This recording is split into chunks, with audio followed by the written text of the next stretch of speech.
нова рецепти. Ябълков кекс с канелен крем. Ето как се.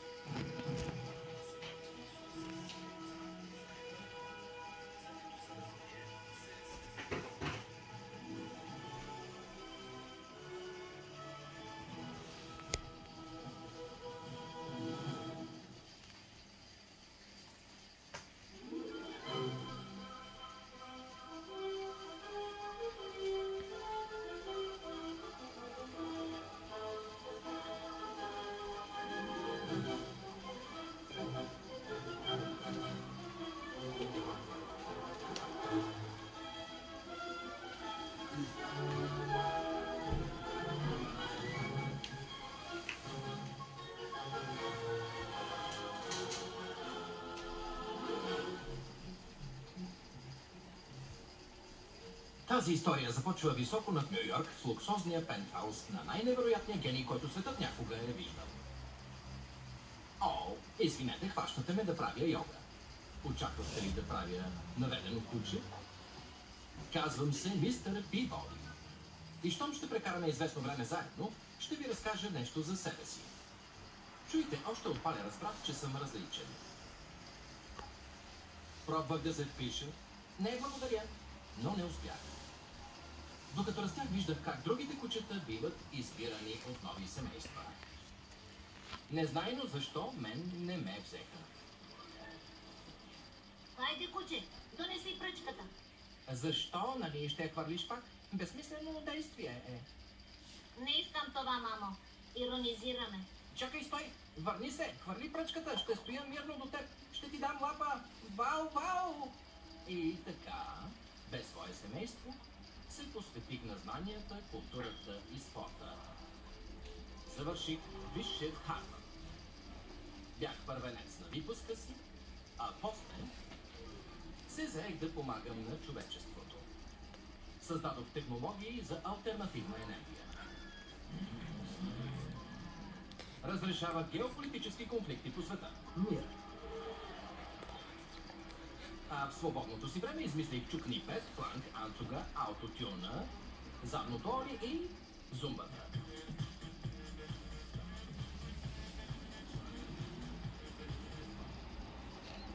Но най-много се гордея с сина си, Шърман. Здравейте, мистер Пибоди. О, казахте ли им за отдавна? Точно щях да им кажа. Когато осинових Шърман, се заклех да съм най-добрият баща. Да го запозная с всички чудеса на света, настоящи и минали. Така Шърман вдъхнови най-великото изобретение в живота ми. Машина на времето.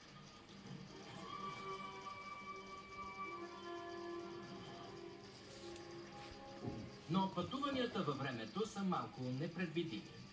Инцидентите наистина са неизбежни. Да, наклонената кула в Пиза е била изправена. Но си струва да изучиш историята лично. Нали, Шърман?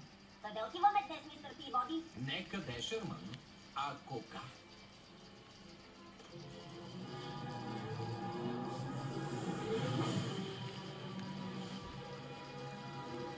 Мистер Пибоди и Шърман.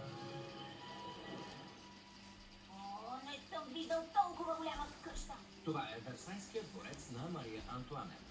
Тя е почута най-вече с едно. Торта! Аз много обичам торта. Мария Антуанета обича торта, мистер Пибоди. И още как. Мария е имала голям апетит към всичко покрито с глазура. Но скъпият и вкус и е донесъл много критики. Защо? Защото Шърман по време на царуването и народът изпаднал в нечувана бедност. Имаш ли хляб? Не! Нечувано беден съм! Може ли да хапнем торта? Да, простете. Моля за парче торта. Може би не чува от косата си. Шърман, тя ни казва, че... Тогава я ще торта. Когато кралицата чу, че бедните не могат да си купят хляб, каза, тогава яще торта. Не! Чух я с ушите си. Скандал! Безобразие! Долу кралицата! Долу монархията! Чакайте! Каква торта?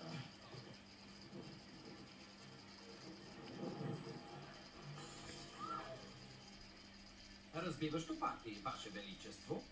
Но се боя, че с Шърман трябва да... Шърман? Шърман? Шърман! Шърман? Шърман! Насам, Шърман! Здравейте, мистер Пиводи. Какво правиш тук? Пробвам всички торти. Едната тук е бита сметана и ягоди. Направо е фантастична. Шърман, забрави ли защо трябва да си до мен насред Френската революция? Защото след Френската революция настъпва порой. Почти казах, че след Френската революция идва властта на терора.